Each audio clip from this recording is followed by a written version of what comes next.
はい、ヤギ座の皆さんこんばんは。アストロカウンセラーのターラです。いつも動画のご視聴ありがとうございます。今回は10月後半のタロットリーディングをさせていただきます。前回3ヶ月分と星の動きとタロットリーディングさせていただいたんですが、そういった3ヶ月の大きな期間の中の2週間という形で見ますので、より具体的に参考にしていただけるんじゃないかと思います。それとちょっと告知ばっかりで申し訳ないんですが、カペラノートもご予約いただいた皆さんありがとうございました。こちら11月の頭から順次発送していきますので、お届けまでもう少々お待ちください。それとご予約してくださった方の中から、10月20日までに予約してくださった方の中から抽選で4人の方に私の鑑定をプレゼントするっていう企画がありますので、そのノートをお届けするときに当たっていたら当たりくじが入っていると思って、そちらも楽しみにしててください。では早速いきましょう。10月後半のタロットリーディングです。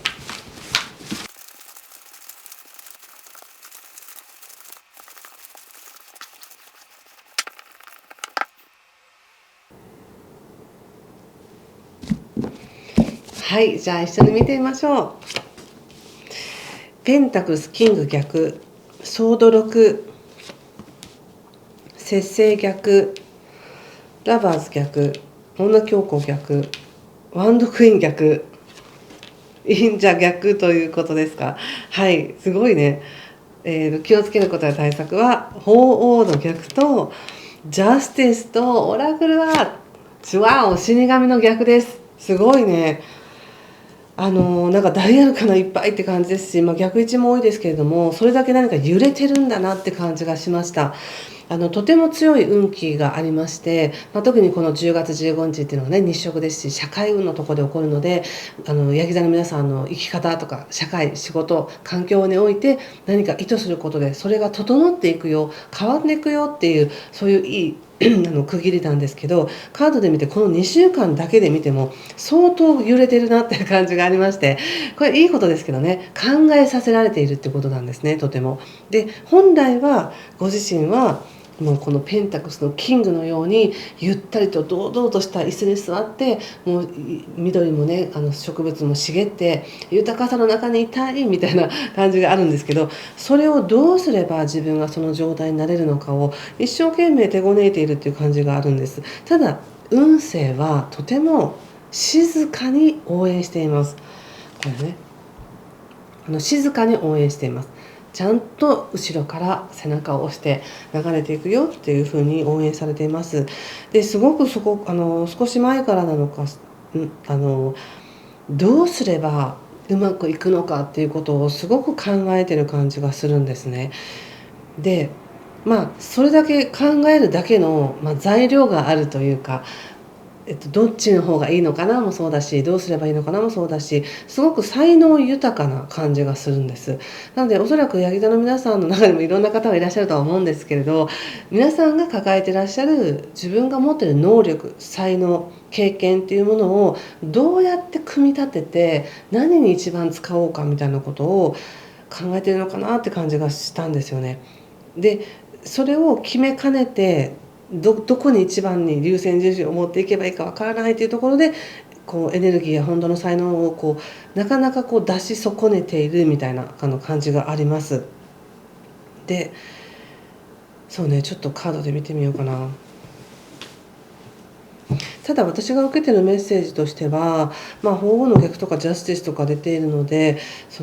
んまりね長い期間のことを考えないでくださいって感じがしました。今ちょうど必要とされているのは、とにかく思うこと、そう願うことっていうか、そう感じること。やっぱり私はなんか何が正解でどれが不正解で、その正解の方だけを選びたいということではなくて、自分がどのように生きたいかっていう、何をしたいかっていう、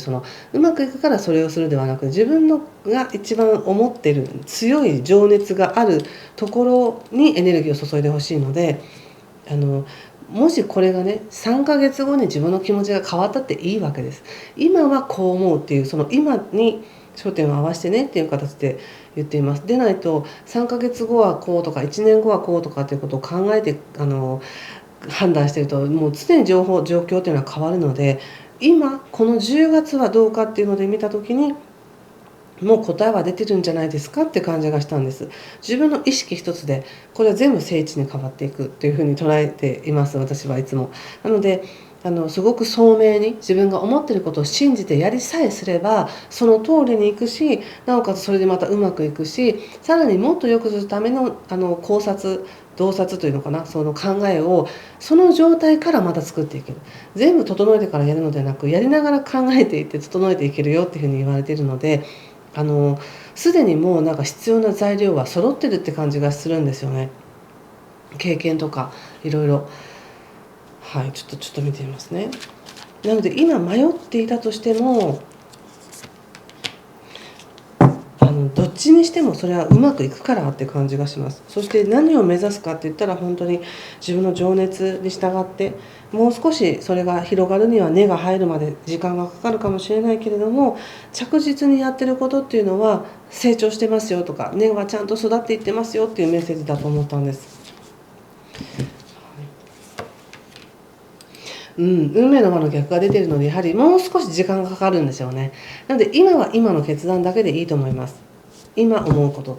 そしてやっぱオラクルが死神の逆っていうのは再生とか復活っていう感じなので、そしてさらに補佐で出したのがカップの10にワンドの8にペンタクス3ということで、すごく可能性がありますね。もうね、やると決めたらやるみたいな、もうただそのここだってこれしかないっていうふうに決める、なんか決め手が欠けていたっていうだけで、もう十分その知恵も才能も技術も経験もある、あとは意識だけみたいな感じがあって、でそこに突然飛んできますね、何か勢いが。なのでこの勢いが飛んでくるっていうのを待つというよりは、ご自身がこの10月の中旬に何を願うかによってそれに沿ったものが引き寄せられてくるっていう形で思ってください。そして協力しながら作り上げていくので、やはりとても豊かなカップの10のね、豊かさ、喜びがいっぱいっていう方向に向かっていきますっていうふうに言われてます。喜びがいっぱい入ってくるというよりも、喜びがいっぱいの方向に向かっていく、そのためのなんかこう切り替えのタイミングなんだよっていう感じがしました、この10月の後半はですね。でそして結構逆位置多かったですけども、それは皆さんの意識が本当に分かった、もうやるみたいに、もうこれでいくって決めたらもうそうなるよっていうお知らせだと思ったので、好きなようにご自身を信じて覚悟して決めていってください。そんな感じかな。人間関係でいくとやけに専門家の人に会うのかなって感じがしますね。友達とただ飲んではっていうんではなく、仕事上の付き合いだったり、仕事での協力者だったり、専門家の意見をもらうみたいな感じが強いのかなっていう感じがしましたね。なのでお仕事もとても何かをね、区切りをつけたり新しくするっていうのにとてもいい切り替えなので、本当にこれはいい切り替えなので、何を感じてるか、ご自身の気持ちをね、素直に感じてみてください。はい、ということでここまでにしておきます。もし何かしら良かったよとか参考になりましたよっていう方は、ぜひいいねボタンやチャンネル登録、コメントで教えてください。星のこととかタロットのことも質問もいつでも受け付けていますので。ということで、いい時間をお過ごしください。今回も最後までご視聴ありがとうございました。失礼します。